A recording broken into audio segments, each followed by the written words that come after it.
Kandia with Sew It and Show It Workshops. Today I'm going to show you how I save my sewing patterns so I can use them over and over again. I'm working with Simplicity Alphabet Pillows, pattern number 1579, and I always write the word cut on the front of the envelope to let me know that the pattern inside have been cut and only the instructions remain. The supplies you're going to need are the pattern, scissors, a paintbrush or sponge brush, a disposable container. Today I'm using this little dish here, but you can use a plastic cup or a foam plate, anything that you don't mind tossing away. Cardboard. Today I'm using gift boxes that were left over from Christmas. You're also going to need a waistband mirror because you're going to have a lot of excess. So you want to clean up promptly so you can move on to the next part of the pattern. And the most important part of this project is the Mod Podge. I like to use the Gloss-Lustre because it creates a nice vinyl-like finish. It also adheres to the cardboard nicely and it seals it. So if you spill something on it, you can just wipe it off and use it again. Let's get started. When you remove the sewing pattern from the envelope and unfold it, the pattern paper will have creases and wrinkles. Take it to your ironing board and press them out with a dry iron. So make sure that your steam switch is off.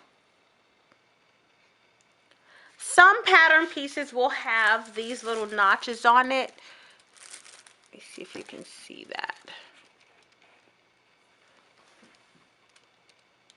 See these right here? When you are placing the pattern pieces together, you want to make sure that you don't place it notch to notch. So that means that you don't want to place it whereas the notches are paired up with each other. So it shouldn't be placed like this. You see how on the C here, there's the notches, and then on the F, there's the notches. You don't want it to place it like that because the notches are going to be protruding out. And if you place them paired up together, you're not going to have room to cut. So you want to make sure that the notches are not paired up with each other. And you want to make sure that your pattern pieces are not too close to each other as well. Begin applying the Mod Podge to your pattern pieces very liberally and very generously. And you want to make sure that the Mod Podge is spreaded very evenly.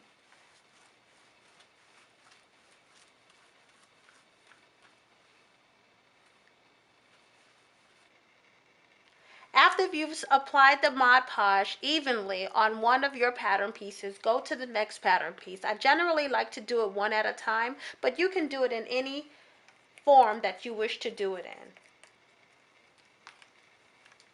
And again, you're going to apply a generous amount, and you just want to work that Mod Podge in the pattern. And it's like a tissue paper, so it will soak it up.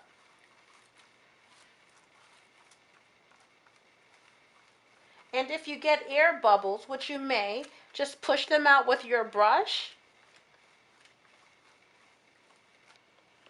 After you've generously saturated your pattern pieces with your Mod Podge, allow it about 30 minutes to dry. While you're waiting for the first part of the patterns to dry, this is a good time to start on the other parts of the pattern.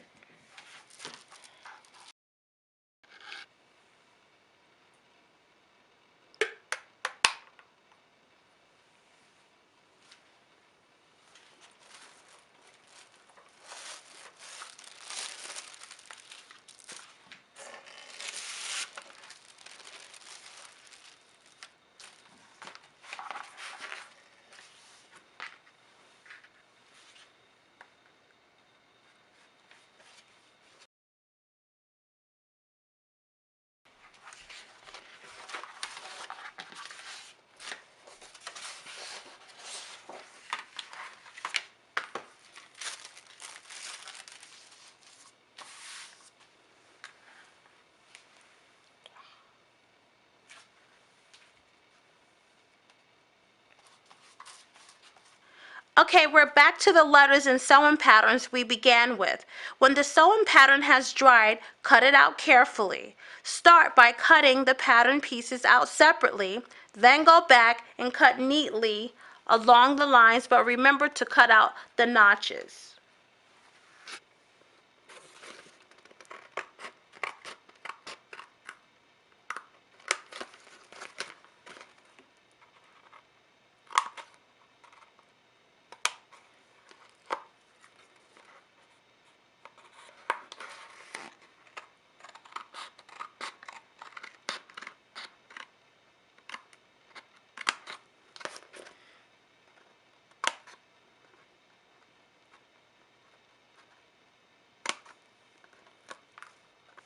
Apply the reverse side of your sewing pattern with Mod Podge and allow it to dry. One of the things that I forgot to mention is that when you use Mod Podge and you apply it liberally, like I am doing, when you're being very generous with it, it will bubble up. It will puff up, but as it dries, your paper or whatever you're putting Mod Podge on will flatten out. So I don't want you to become alarmed when you see that your paper kind of puffs up or it looks like it's buckling or puckering or something like that. It does that, and then once it dries, it will dry flat and it will lay flat.